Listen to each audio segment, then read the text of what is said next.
오늘 본문 54절에 예수를 잡아 끌고 대제사장의 집으로 들어갈새, 예수님이 잡혀 끌려가십니다.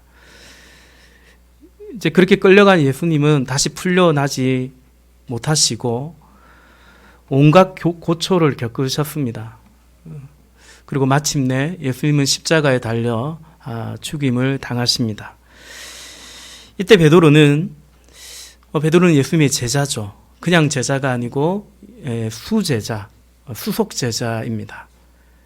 베드로는 지금 어디쯤 있습니까? 54절 다시 보면 예수를 잡아 끌고 대제사장의 집으로 들어갈새 베드로가 멀찍이 따라가니라.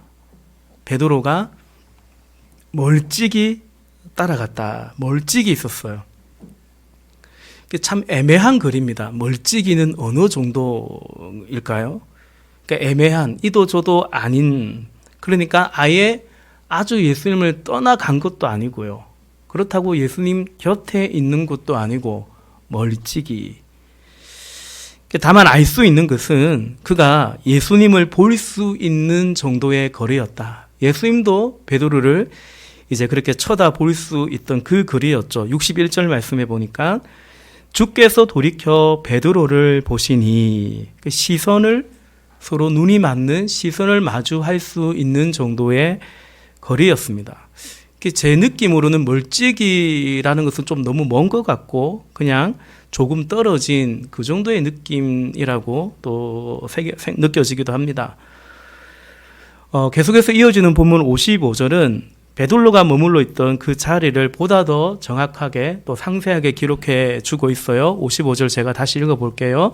사람들이 뜰 가운데 불을 피우고 함께 앉았는지라. 베드로도 그 가운데 앉았더니 아멘. 여러분, 이 팔레스타인 지역이 낮에는 덥지만 해가 지고 이렇게 밤이 되고 새벽이 되면 몹시 춥습니다. 우리가 추우면 우리도 야외에서 이렇게 모닥불을 피우듯이 불을 딱 피워놓고 이제 그 불 주변에서 이제 불을 쬐고 둘러 앉아 있었던 거죠. 베드로 역시 그 사람들 틈에 함께 있었습니다. 그러나 베드로는 그 불 쬐려고 꼭 거기에 있는 것은 아니고 사실은 거기 예수님이 끌려가고 거기에 있었기 때문이죠. 우리가 보듯이 비록 베드로가 예수님을 부인하기는 하지만 그러나 아예 예수님을 이렇게 버리고 도망치지도 못하는 그게 베드로의 마음이었던 것 같아요. 이 멀찍이라는 그 거리만큼이나 함께 있지도 못하고 아예 떠나지도 못하고 그런 애매한 그 거리만큼이나 지금 예수님을 향한 베드로의 마음이 또 그러했던 것 같습니다. 그런데 얼마 지나지 않아서 곧 베드로는 그냥 가버릴 걸 괜히 거기에 있었다라고 후회를 했을 것 같습니다. 왜냐하면 여러 사람이 베드로에게 묻죠. 너도 예수와 함께 있었던 것 같은데 당신도 그 예수와 함께 있었던 것 같은데 그거 아니냐라고 묻습니다. 56절에 보면 한 여종이 어린아이예요.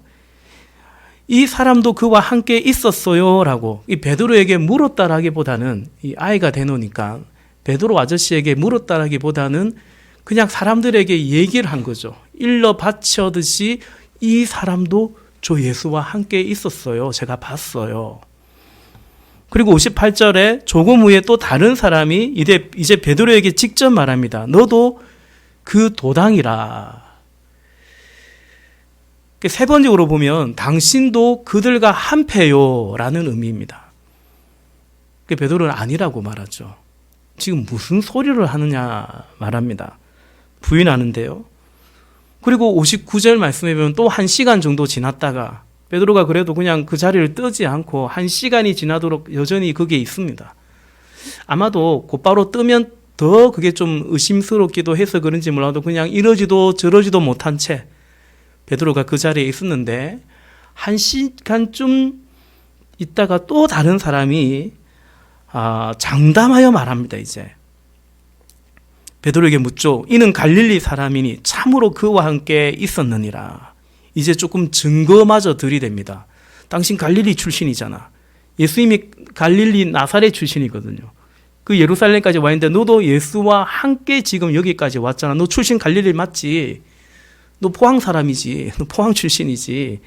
이렇게 증거까지 들이대며 점점 더 어쩌면 이제 베드로를 더 압박해 오는 거죠. 추궁해 옵니다. 여러분, 지금 이 사람들의 질문의 핵심은 너도 당신도 저 예수와 함께 있었지 않소? 그것입니다. 그 예수와 엮으려고 하는 것입니다. 동일하게 베드로의 대답의 핵심도 나는 그를 알지 못한다. 지금 무슨 소리 하는 거냐? 나는 모른다. 다시 말해서 나는 그와 함께 있지 않았다. 그러니 그 사람과 나를 제발 좀 엮으려고 하지 말라라는 것입니다. 엮이면 안 되는 거거든요. 엮이면 지금 죄송합니다. 예수 꼴 나게 돼 있죠.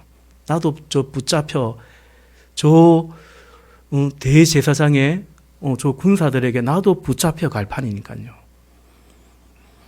여러분, 지금 이곳이 어디입니까? 제사장의 집, 대제사장의 집 그 뜰 마당입니다. 예수님이 이제 여기서부터 시작해서 이곳저곳 끌려다니십니다. 헤롯에게도 가보고 빌라도에게도 끌려가보고 이곳저곳 신문을 받으시고 오고 가며 조롱을 당하십니다. 그리고 결국 갈보리산 골고다 언덕에서 십자가에 달려 죽으시죠.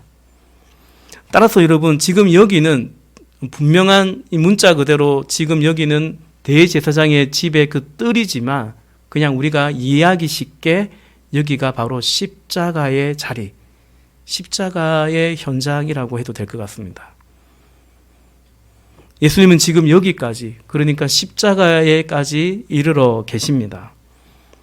여러분, 예수님에게 이곳 십자가는 어떻게 이렇게 갈릴리로부터 시작해서 쭉 오다 보니까 이런 십자가의 자리까지 오게 된, 우연히 그렇게 된 그런 것이 아니죠. 사람이 이렇게 살다가 어차피 한 번은 죽을 법인데, 그죠? 죽는 것인데 예수님은 십자가에 달려 죽으신, 사실은 죄도 없는데 억울하게 힘이 없어서 그렇게 억울하게 십자가에 달려 죽으신 그런 것만은 또 아니지 않습니까? 요한복음 3장 14절과 15절 말씀에 보면 모세가 광야에서 뱀을 든 것 같이 인자도 들려야 하리니 이는 그를 믿는 자마다 영생을 얻게 하려 하심이니라 말씀합니다. 모세가, 그 옛날 모세가 광야에서 그 장대, 저 높은 장대에 놋뱀을 매달았거든요. 이 구리뱀을 매달았습니다.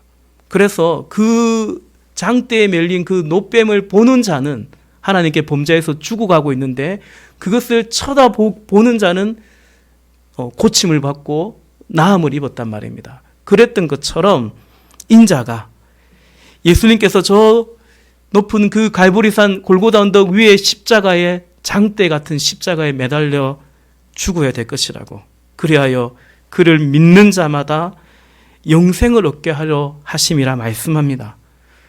요한복음 10장 10절과 11절 말씀에 보면 내가 온 것은 양으로 생명을 얻게 하고 더 풍성히 얻게 하려 하는 것이라, 그래서 왔다라는 것입니다. 그러면서 11절에서 나는 선한 목자라, 선한 목자는 양들을 위하여 목숨을 버리거니와 말씀하셨습니다.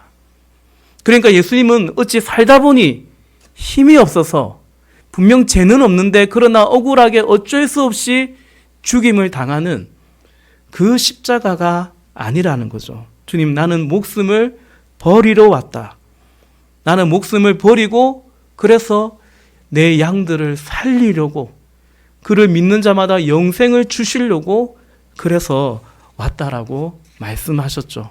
우리가 잘 아는 마가복음 10장 45절 말씀을 봐도 인자가 온 것은 섬김을 받으려 함이 아니라 도리어 섬기려 하고 자기 목숨을 많은 사람의 대속물로 주려 함이니라 말씀하시죠. 이게 더 구체적으로 내가 죽는데 나의 죽음은 어떤 죽음인가? 내가 양들을 위해 목숨을 버리는데 그 목숨을 무엇을 위해서 버리는가? 대속물로 주려 함이라. 여러분, 이것은 우리에게는 성경의 용어이지만 예수님의 이 말을 듣는 유대인들에게는 매우 일상적인 용어죠. 그들이 늘 대속의 제사를 드리고 있었으니까요.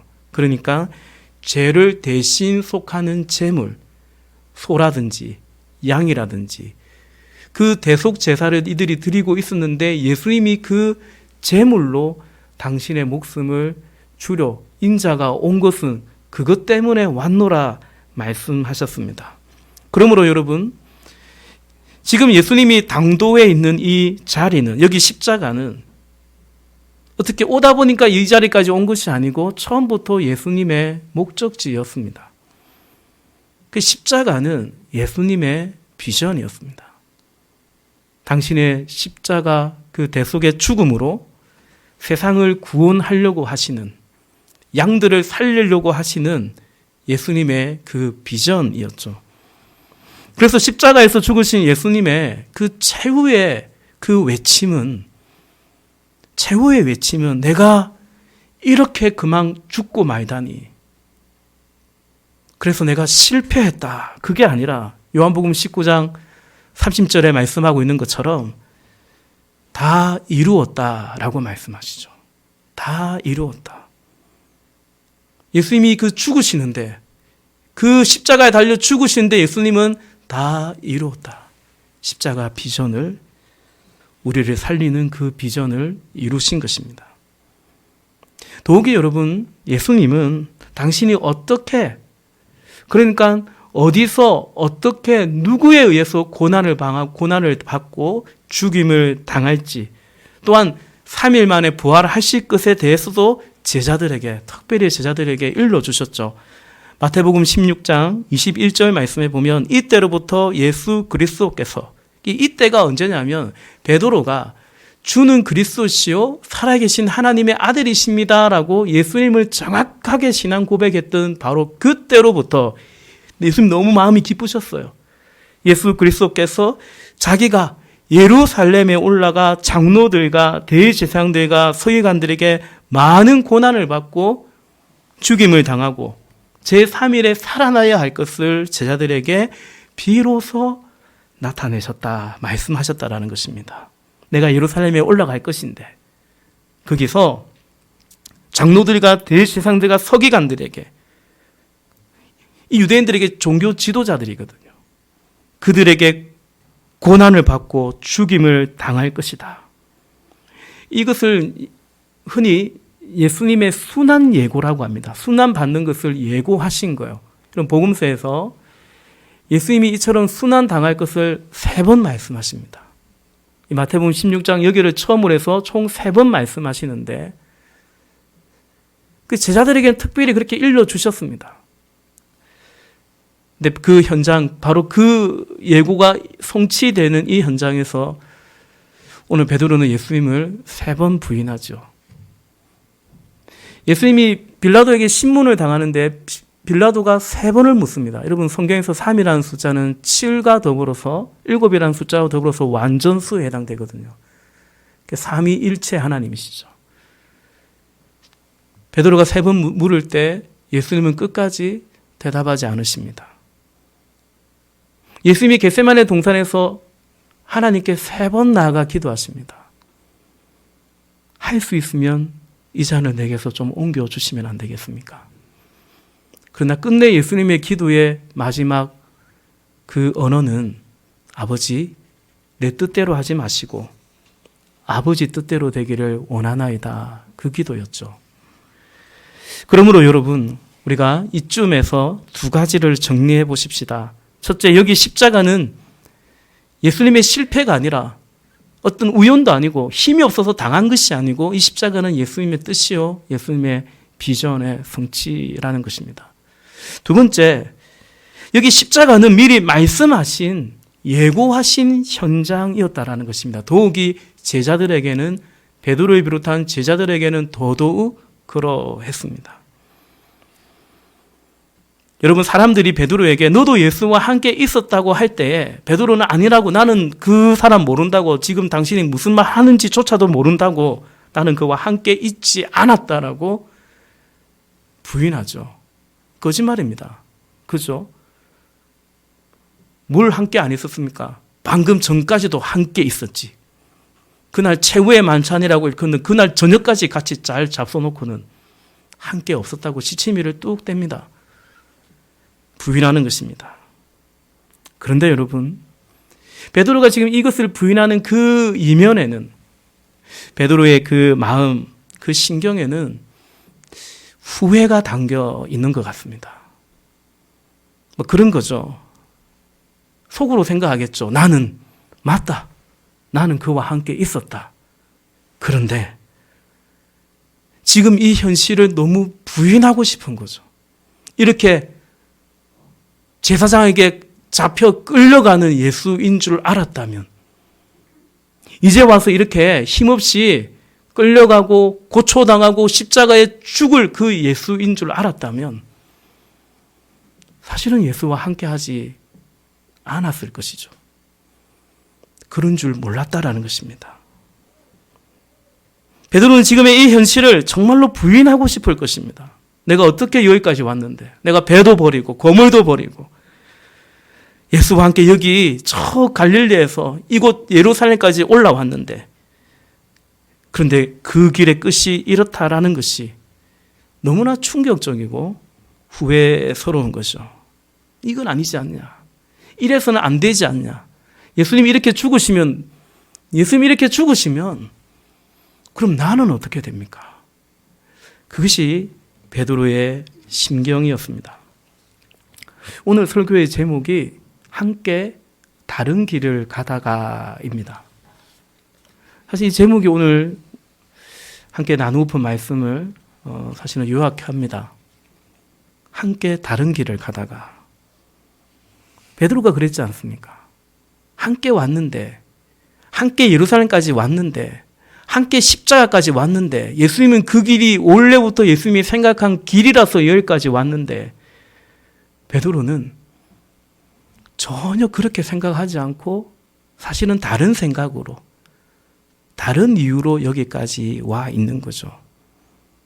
그래서 여러분, 베드로가 예수님을 부인하는 지점이 오늘 이 본문에서 예수님을 부인하고 있지만 사실은 예수님을 부인했던 지점이 꼭 여기가 아닙니다.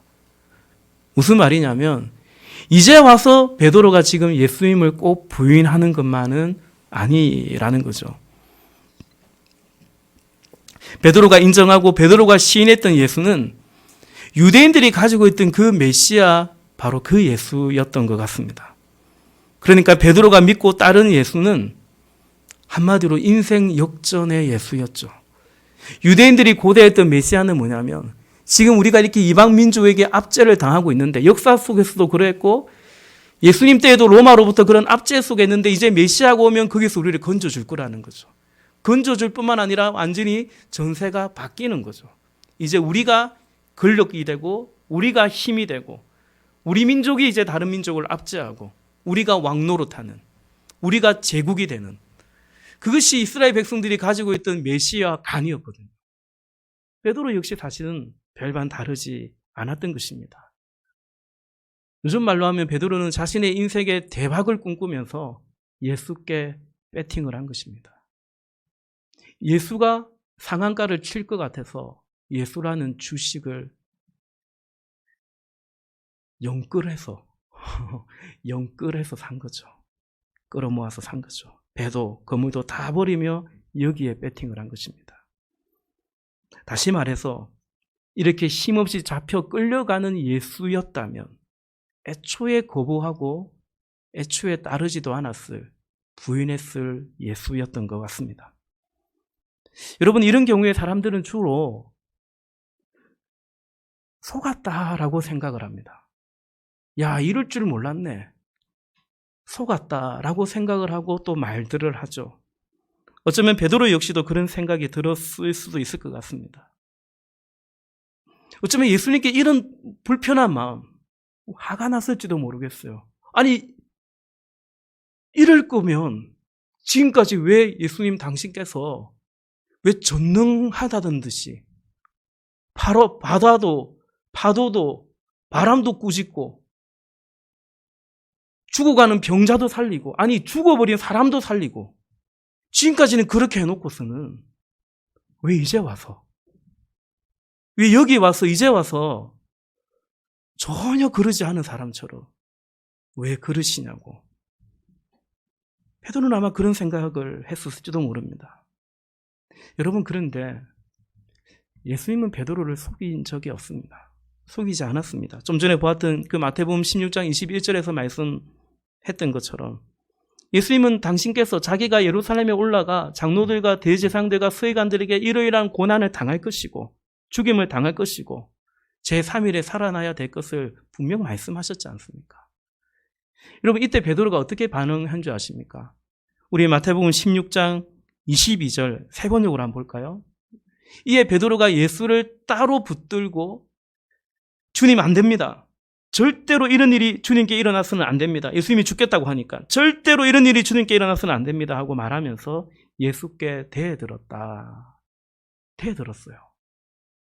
개역개정에 항변하여로 되어 있는데 그걸 원어로 보면 멱살을 잡다라는 뜻이 있습니다. 금방 주님은 그리스도시요 살아계신 하나님의 아들이라고 말해놓고는, 근데 예수님이 죽임을 당하고 고난을 당하고 죽임을 당한다고 하니까 절대로 이런 일이 주님께 일어나면 안 됩니다라고 멱살을 잡습니다.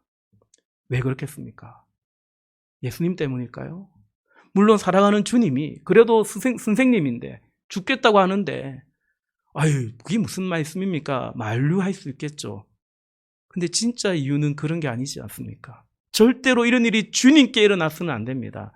사실은 절대로 이런 일이 주님께 일어나면 안 됩니다. 그건 나 때문이라도 주님이 그러면 안 됩니다. 그럼 나는 뭐가 됩니까? 그거죠. 이런 베드로에게 예수님은 그야말로 야, 이거 너무한 거 아닌가 싶을 정도로 호되게 정신이 번쩍 들도록 예수님은 베드로를 꾸짖고 책망하시죠. 우리 바로 그 다음 구절 마태복음 16장 23절도 세 번역으로 한번 보겠습니다. 그러나 예수께서는 돌아서서 베드로에게 말씀하셨다. 사탄아, 아이고 주여, 사탄아, 내 뒤로 물러가라. 너는 나에게 걸림돌이다. 너는 하나님의 일을 생각하지 않고 사람의 일만 생각하는구나. 베드로야, 너는 나에게 걸림돌이다. 너 하나님의 일을 생각하지 않고 사람의 일만 생각하는구나. 여러분, 저는 믿는데요. 여러분도 믿으시는지 믿으시죠? 저는 예수님의 생각과 판단이 옳은 줄로 믿습니다. 예수님이 지금 오해한 게 아닙니다. 베드로가 그러했으니까요. 그는 하나님의 일을 생각하지 않고 사람의 일, 정확하게 말하면 자기 자신만을 생각한 것이 아닐까요? 한마디로 베드로는 철저하게 자기중심적이었습니다. 자기중심적이었죠. 베드로만 그런 게 아닙니다. 사람이 그렇습니다. 인간의 욕망이 뭔가? 인간의 욕망은 나를 중심으로 모여라는 것입니다. 내 중심으로 모여. 내가 센터야. 제가 우리 장로님 안수 집사님 앉아 계시지만 내가 우리 중직자분들 교육할 때 말씀 나눌 때 그랬습니다. 이제 중직자가 되는데, 임직을 받으면 중직자가 되는데 그 중자가 내가 센터라고, 내가 중심이라고, 내가 중요한 사람이라고 그렇게 생각하지 마시라고. 그런 중자가 아니라 무거운 마음으로, 두렵고 떨릴 마음으로 중직의 직분을 받아서 무거우면 밑으로 깔아앉으니까요. 그렇게 낮은 자리로 가셔야 된다고 그리 부탁을 드렸는데요. 인간의 욕망은 나 중심으로 모이죠. 그런 자기 중심성, 그것이 죄이고 그것이 태초의 아담의 타락이었죠. 내가 하나님이 될 거야. 내가 중심이 될 거야. 바벨탑을 쌓는 거죠. 하늘에까지 오르자. 우리가 하나님 돼버리자. 베드로는 이미 예수님과 함께 머물러 있던 그 좀 전에 봤던 마태복음 16장의 그때에도, 그리고 그 후에도, 그때도 예수님과 함께 계셨고 그 이후에도 예수님과 함께 있었는데 지금 여기까지 왔는데요. 근데 베드로가 그 자신의 생각을 고쳐먹지 않았던 것 같습니다. 전혀 그 생각을 고쳐먹지 않았습니다. 그러니까 내가 생각하는 예수, 그 예수를 따를 때 나에게 이루어지는 일은 이런 것이야 라고만 생각했죠. 그래서 그게 아닌, 그렇지 않은 예수님과 부인하는 것이고, 더 정확하게 말하면 그렇지 않게 돼버린, 이런 결과를 낳아버린 이 현실을 베드로는 너무나 부인하고 싶은 거죠. 이게 뭐야? 젠장 이게 뭐야? 그러므로 여러분, 예수님은 베드로를 속이지 않았습니다. 예수님은 당신이 가시는 길도 분명히 일러주셨고요. 그리고 당신을 따르는데 잘못된 생각하고 있는 그 베드로에게 알아듣도록 분명하게, 엄중하게 경고도 하셨습니다. 그러므로 베드로는 예수님께 속은 것이 아닙니다. 굳이 속았다고 한다면 자기 자신에게 속은 것이죠. 그냥 자신이 믿고 싶은 것을 믿었고 그렇게 여기까지 와 있는 것입니다. 그야말로 함께, 분명 예수님과 함께 있었는데요. 예수님과 함께 여기까지 왔는데요. 함께 다른 길을 가다가 지금 드디어 이 지점에 이른 것입니다. 지금 이 사단이 나고 있는 것입니다. 사랑하는 형제자매 여러분, 그런 생각을 해보게 돼요. 베드로만 그럴까? 베드로만 그럴까? 이대로 천국 가면 베드로가 오늘 이렇게 설교한 저에게 야, 너 너한테 너무한 거 아니야? 그럴 것 같아요. 내만 그런 줄 알아. 다른 제자들도 그랬어. 우편좌편 인사청탁이나 하고 그랬거든요. 그럼 우리는요? 우리는 어떨까요? 사람들은, 그리고 우리도 마치 그릇된 그 메시아감 같은 것이 있지 않을까요? 우리는 자기 중심성을 그대로 둔 채로 예수님을 메시아라고 고백하고 또 메시아를 동경하고 있는 것은 아닌지요. 사실은 메시아를 동경하는 것이 아니라 메시아가 이럴 거고 그분이 나의 메시아라면, 내가 그를 믿는다면, 그를 따른다면 나에게 이러한 수혜가, 이런 혜택이 오지 않을까. 베드로는 이제 그런 메시아관을 가지고 주를 따랐는데 우리는 어떨까라는 것입니다. 우리 청년들은 연애라는 메시아, 결혼이라는 메시아, 취업이나 어떤 시험의 합격이라는, 그래서 신분이 상승할 것 같은 그런 메시아, 성공과 성취라는 메시아, 혹은 자녀라는 메시아, 그리고 그 모든 것을 이루도록 해주시는 바로 예수님이라는 메시아를, 그리고 그 메시아를 통해서 내가 세상의 중심이 될 것 같은, 이제는 인생이 역전돼서 걔가 아니라 내가 이제 그런 사람이 될 것 같아. 너무 거창한 말 같지만 사실 그렇지 않나요?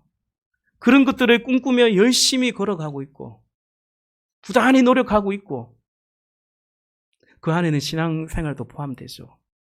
그것이 우리의 모습은 아닐까 함께 생각해 보았으면 좋겠습니다. 그러다가 어느 날, 오늘 베드로처럼 이런 날이라도 오면 후회가 막심한 거죠. 나의 그런 실패 같은 것을 부인하고 싶은 거죠. 내가 어쩌다 여기까지 와버렸지.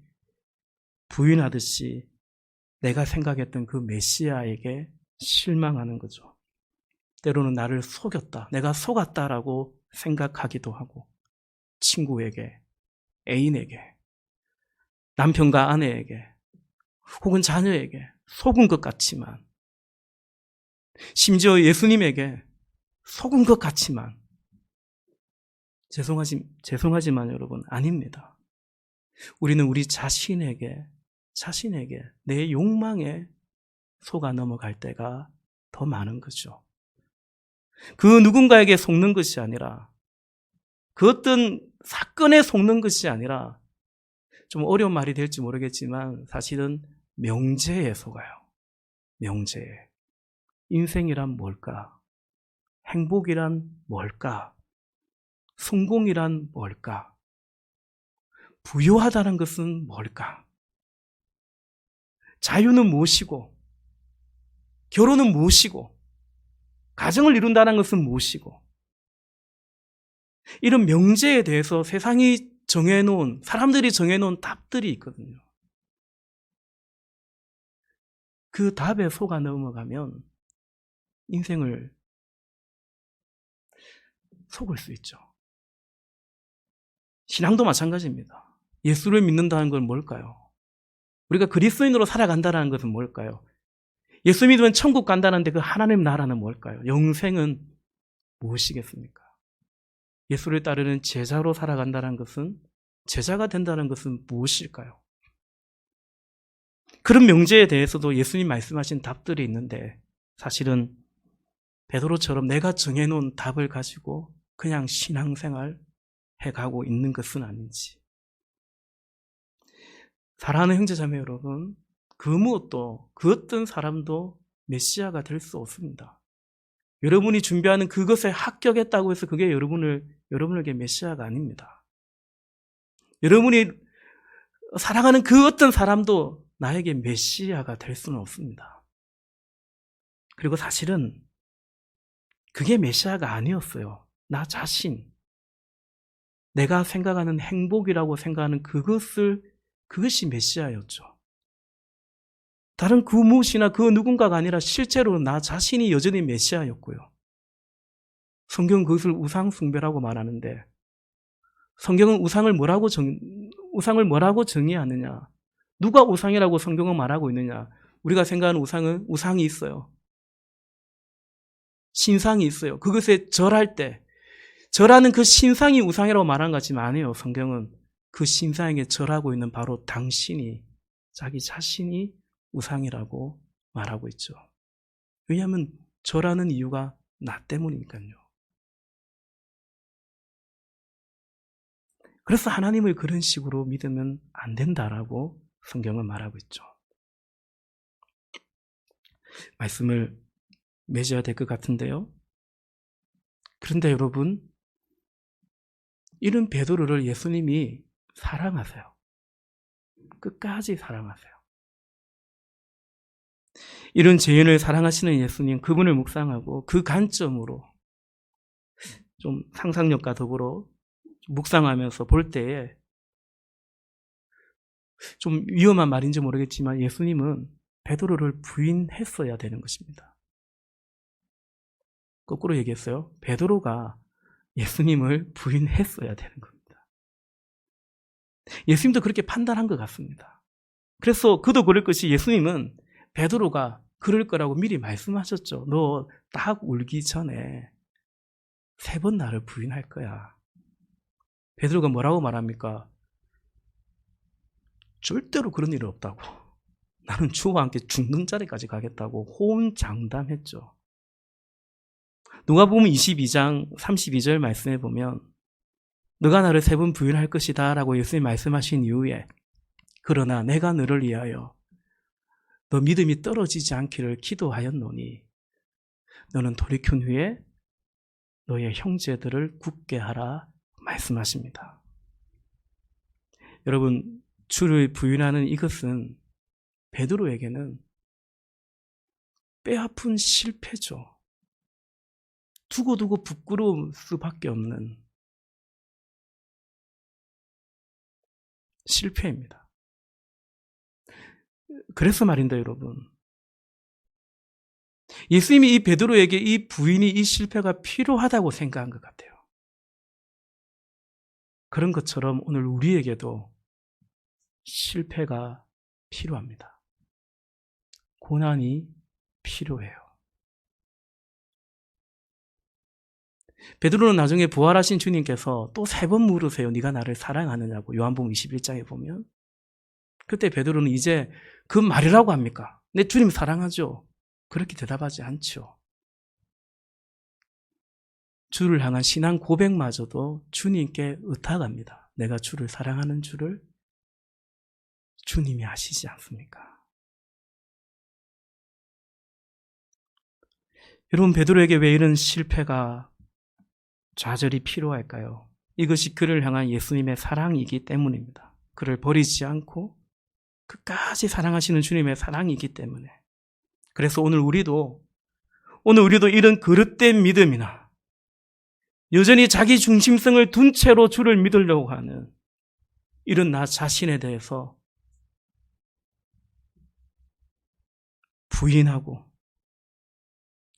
주님이 아닌 나 자기를 부인하고 그리하여 진정 주님을 따를 수 있기를 함께 그 은혜를 구하기를 바랍니다. 말씀을 맺고자 해요. 우리 마지막으로 본문 61절과 62절 누가복음 22장 61절과 62절 같이 한번 읽어볼까요? 같이 읽겠습니다. 시작. 주께서 돌이켜 베드로를 보시니 베드로가 주의 말씀 곧 오늘 닭 울기 전에 내가 3번 나를 부인하리라 하심이 생각나서 밖에 나가서 심히 통곡하니라. 아멘. 주께서 돌이켜 베드로를 보십니다. 그 많은 사람들 속에서도 또 멀찍이라는 그 거리도 제법 됐는데 말이죠. 끌려가는 예수님이 돌아서서 베드로를 쳐다볼 때 베드로와 눈이 마주칩니다. 예수님의 시선과 베드로의 시선이 마주칩니다. 사람들은 모르겠죠. 둘은 알죠. 왜냐하면 특별한 관계이니까요. 사실은 모르는 사이가 아니라 아주 각별한 사이였으니까요. 같이 있어도 눈이 마주칩니다. 여러분 학교에 교회에 여러 청년들이 같이 있어도 내가 좋아하는 사람하고는 자꾸 눈이 마주치게 되어 있습니다.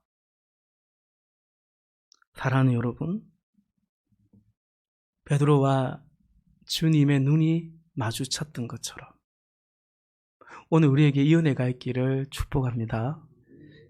주님의 시선과 나의 시선이 마주칠 수 있기를.